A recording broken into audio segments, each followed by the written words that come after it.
आज mother's day है। आज आपका दिन है, सिर्फ आपका, क्योंकि बाकी 364 दिन और रात आप सबका दिन बनाने में जुटी रहती हो। यह और कोई नहीं कर सकता है, सिर्फ एक मां ही कर सकती है।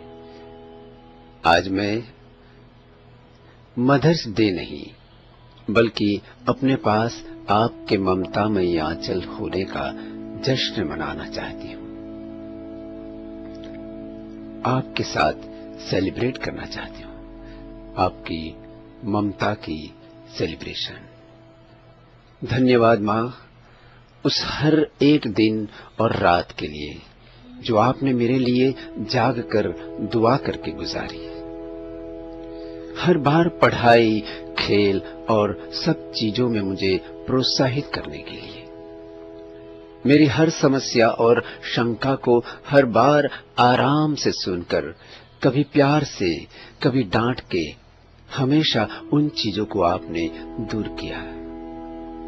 आज मदर्स डे है, लेकिन सच तो यह है कि यह एक एहसास दिलाने का दिन है कि हर दिन ही मदर्स डे है, क्योंकि मां के बिना कोई डे हो नहीं सकता। जिंदगी में आपने मेरे लिए लक्ष्य निर्धारित किए, नैतिक मूल्यों की शिक्षा दी, सिद्धांतवादी बनना सिखाया और अच्छा इंसान बनने की प्रेरणा दी। आज मैं जो हूं वो आपकी वजह से हूं। मैं आशा करती हूं कि आपकी ही तरह मैं भी अपने बच्चे को प्रोत्साहित करूंगी और जो लक्ष्य व नैतिक मूल्य आपने मुझे दिए वह मैं अपने बच्चे को दूंगी और उसे एक सफल इंसान बनने के लिए प्रेरित करूंगी। धन्यवाद मां। हैप्पी मदर्स डे मां। रम्या सिंह। वैसे तो नारी के कई रूप है, जैसे मां, बहन, बेटी, बहू एवं सास, लेकिन मां का रूप नारी की गरिमा को ज्यादा बढ़ाने वाला है। मां त्याग, बलिदान, क्षमा, धैर्य, ममता की प्रतिमूर्ति होती है और यह सब सद्गुण ही उसके आभूषण भी होते हैं। प्रसव पीड़ा का ज्ञान होते हुए भी मां अपने गर्भ में पल रहे शिशु को इस संसार में आने की उत्सुकता से प्रतीक्षा करती है। यहीं से मां की ममता का अध्याय आरंभ होता है। जन्म लेने के उपरांत शिशु जिसके साथ सबसे अधिक समय व्यतीत करता है वो मां ही होती है। मां ही शिशु को चलना, बोलना इत्यादि प्रारंभिक शिक्षा देती है। अतः सर्वप्रथम मां ही बच्चे की गुरु बनती है। साथ ही जीवन के अन्य महत्वपूर्ण पाठ अपने अनुभव की किताब से मां ही सिखाती है। किस व्यक्ति या वस्तु के प्रति बच्चे का कैसा दृष्टिकोण होना चाहिए, कैसे लोगों का आदर सम्मान करना है, यह भी मां ही बताती है। धार्मिक एवं नैतिक मूल्यों का ज्ञान भी सर्वप्रथम मां से ही मिलता है। इस प्रकार गुरु होना भी मां के चरित्र का एक पहलू है। बच्चे के पालन पोषण के साथ उसके चरित्र निर्माण का बड़ा दायित्व भी मां के कंधों पर ही होता है। विद्वानों ने इसी मां की कोख की तुलना एक देवालय से की है, जिससे एक निष्कलंक एवं निष्पाप जीव इस संसार में पदार्पण करता है। मां अपनी संतान पर कभी ममता का कोष खाली कर देती है तो कभी वही मां गलती करने पर सख्ती से डांट भी देती है। कभी बच्चे रूठ जाए और खाना नहीं खाए तो मां बच्चे को मनाकर पहले उससे खिलाकर फिर खुद खाना खाती है। मां चाहे मनुष्य रूप में हो, पशु हो या पक्षी हो, वो स्वयं से पहले स्वयं के संतान के बारे में सोचती है।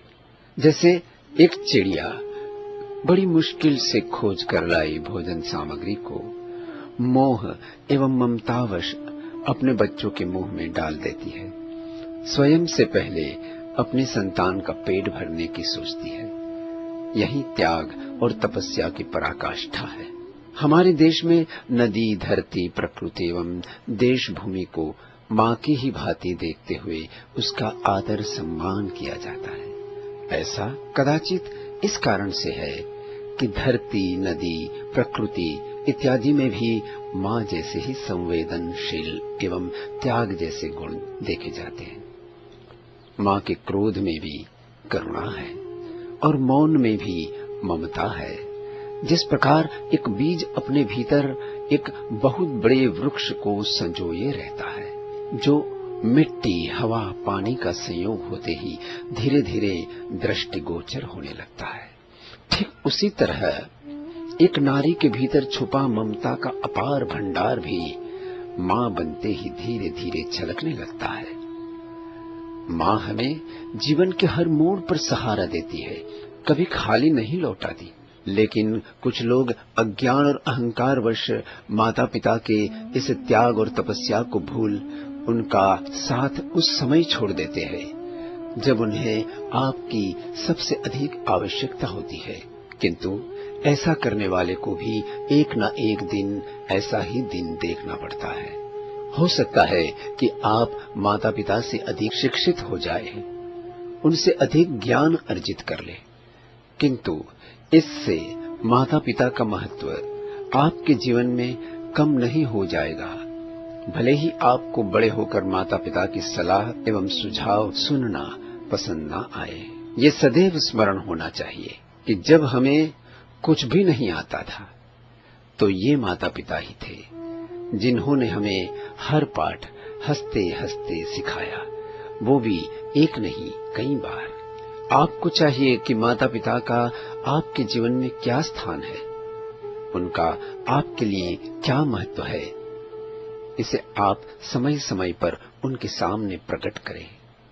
माता पिता की सलाह एवं सुझाव को बेकार कहकर उसे ना ठुकराए, बल्कि शांति से इस पर उनके साथ चर्चा करें। प्राची व सिद्धांत स्थापन।